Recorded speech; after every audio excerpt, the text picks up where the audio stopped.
जिज्जी कैसे साफ करत है? ठीक से साफ होते नहीं बा। हई काव है, कहाँ काव है? साफ तो कर दिए। अरे तनी ठीक से साफ करो चिकन कई के।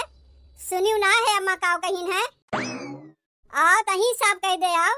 जब हम ठीक से चिकन के नहीं साफ कर पावत है, यह एक कमुआ लेके अजुरान रहबू तो बाकी का सफाइया कब होई? और तू का करबू? खाली नीचे से खड़ी होके फरमाइश करबू एका करो ओका करो। जब तक हम ऊपरा साफ करत है तब तक जाए ते रसोईया साफ करके आओ जा। नीचे से खड़ी होके खाली फरमाइश करत बा। अच्छा तो मोटका माई यहाँ ऊपरा चढ़ के सफाई करत है। अब देखो हम काव करी थे। वहाँ हमें अकेले फंसाए के अपना यहाँ दोनों जने मिल के साफ सफाई करत है। अब होई दिवाली के धमाका। अब ऐसे ज्यादा चिकन और हम ना कह पाइब।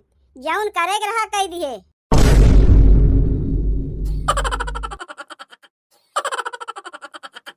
अपने घर के हालत देख के ना बहनी दिमाग खराब हो जात है।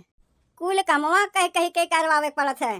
का मजाल अपने से केहू जनी कौनो कमवा कह ले जाए। यही कुल के लइके ना घरा में झगड़वा होत है। बताओ दिवाली निचकाए गए बा। जाए के मोहल्ला टोला में देख आओ, सबके घरे साफ सफाई होत बा, रंगाई पुताई होत बा।